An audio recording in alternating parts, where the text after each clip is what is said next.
Assalamualaikum warahmatullahi wabarakatuh. Perkenalkan, nama saya Rendy Rizky Darmawan. Pada video kali ini saya akan membahas sedikit tentang human capital dalam era knowledge economy. Saya ambil sumber ini, referensi ini dari dosen saya sendiri, yaitu Ibu Eva Fauziana, yaitu salah satu dosen pengajar di Institut Bisnis Muhammadiyah Bekasi.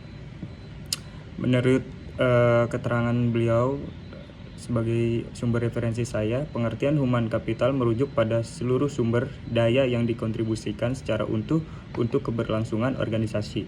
Sumber daya tersebut antara lain sumber daya fisik, knowledge, sosial, dan juga reputasi atau image organisasi.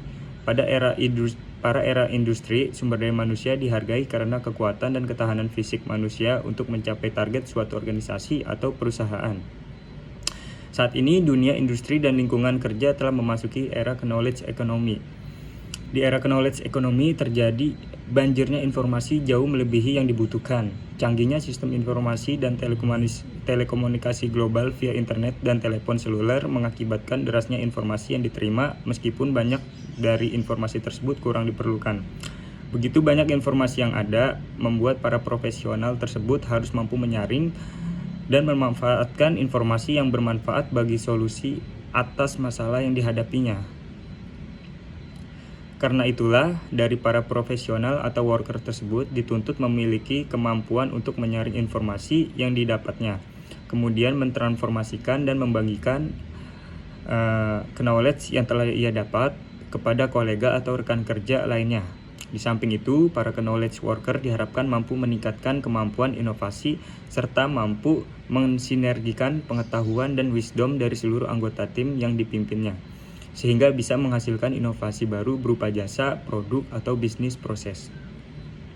Dengan kata lain, human capital readiness yang tinggi dan solid memberikan kontribusi utuh pada pencapaian kinerja organisasi melalui kapasitas intelektual yang dimiliki oleh tiap knowledge worker yang bekerja di sebuah perusahaan tersebut. Selain itu, organisasi dapat memperdayakan secara maksimal aspek social skill yang dimiliki oleh para knowledge worker untuk menjaga dan mengembangkan reputasi organisasi atau perusahaan. Van Deventer tahun 2002 juga merangkum pendapat Joste tahun 1997 dalam Wick et al. Atau tahun 1997 yang menyebutkan adanya dua kecenderungan utama yang mempengaruhi perkembangan knowledge economy, yakni globalisasi dan juga teknologi. Diidentifikasi pula adanya perubahan pada aspek sebagai berikut. Pentingnya keseimbangan hukum ekonomi digantikan oleh aspek knowledge dan informasi yang saat ini menjadi aset terpenting. Terminologi bekerja atau work sudah digantikan oleh pentingnya lifelong learning atau proses belajar berkelanjutan. Pemahaman dan implementasi akan pentingnya sikap, peran, tanggung jawab, serta jenjang karir berubah. Konsep organisasi berubah, organisasi yang hierarki bergeser ke arah organisasi yang flat dan virtual. Konsep produk berubah dan konsep layanan produk berkembang. Ekspektasi pelanggan pun berkembang terhadap produk dan jasa yang mereka gunakan, yaitu membutuhkan akses langsung terhadap produk atau jasa yang mereka butuhkan dengan ketersediaan informasi yang lengkap.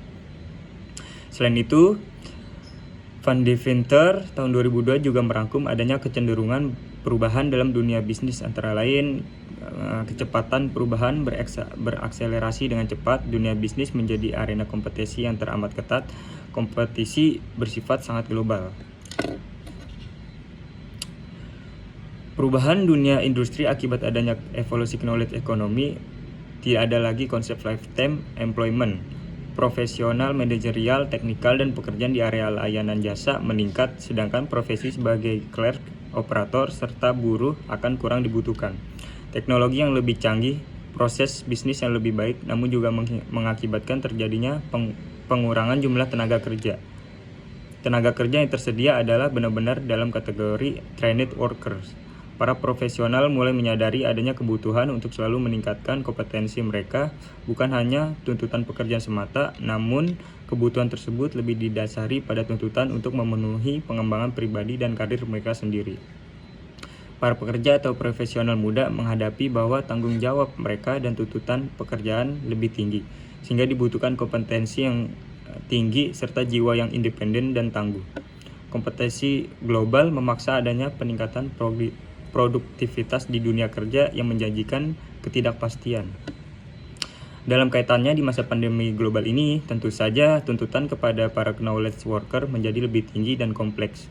Tak hanya meningkatkan profesionalisme dan skill semata, tapi juga wajib mengembangkan jiwa entrepreneurship dalam pekerjaan mereka sebagai karyawan dalam suatu perusahaan. Plus, kepandaian mengatur jam kerja selama masa WFH atau work from home, sehingga produktivitas tetap terjaga dan perusahaan serta karyawan sendiri tetap bertahan hidup di masa sulit ini.